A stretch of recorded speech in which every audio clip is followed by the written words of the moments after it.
We always think that we want more, but why we don't have more at the time?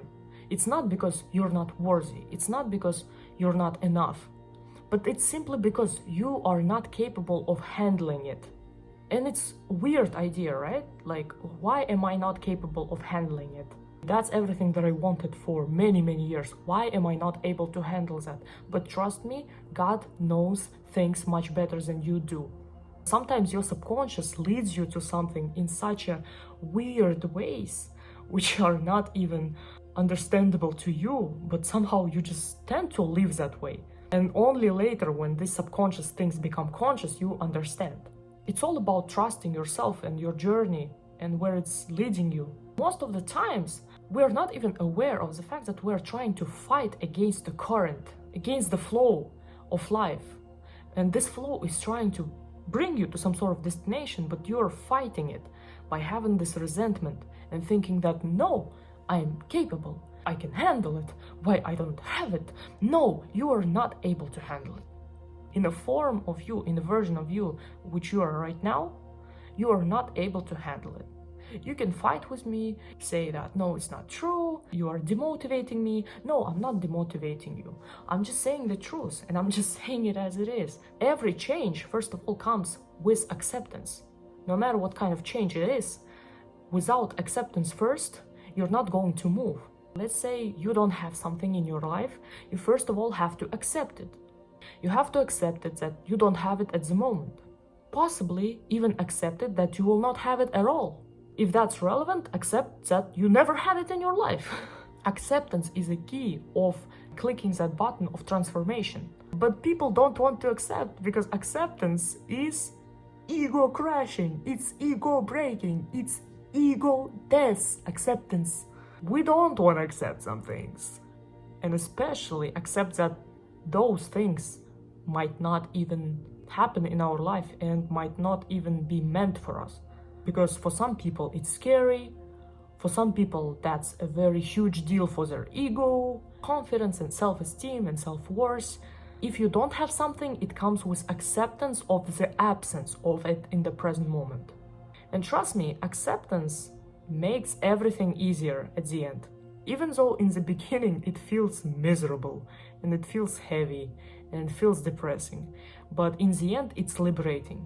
Because in that moment of acceptance, you learn that you can absolutely be fine and live without it. And once you convince yourself by, well, actually living without it, that you will be fine even without it, you let that idea go, you let that thing go. The more you let go of that attachment to it, the more easily it comes to you. That's the law of attraction. And the more we attach ourselves to something, the more we repel it.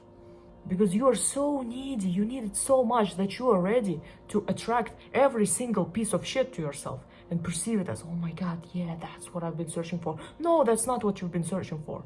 If you have prayed for something and it comes the next day, it doesn't mean that it comes from God. Not necessarily. Sometimes it comes from enemy. Sometimes it comes from devil as a way of tempting you. Back to the initial topic which we have discussed, comparison. I want you to always keep in mind what you have been praying for, what you think you deserve, that thing in your mind. And when you see something in other people's lives, which is like 1% of what you wanted, it's not the whole thing that God is preparing for you behind the scenes and is ready to give to you when you will be able to handle it truly. Because now you're not capable. No matter how much you're rejecting that idea, you're not capable. So when you see that little percent of something that you want in other people's lives and tend to question yourself, I want you to remember about the big picture, which God is preparing for you.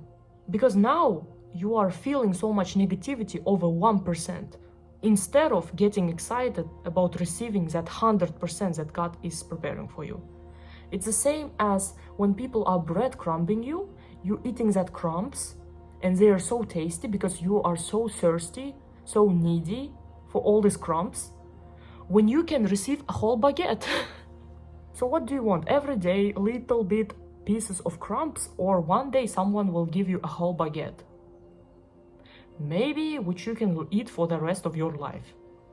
But you trained your stomach to eat crumbs. It shrinked. And God is like, I'm trying to give you a baguette. Please, train your stomach. Eat more.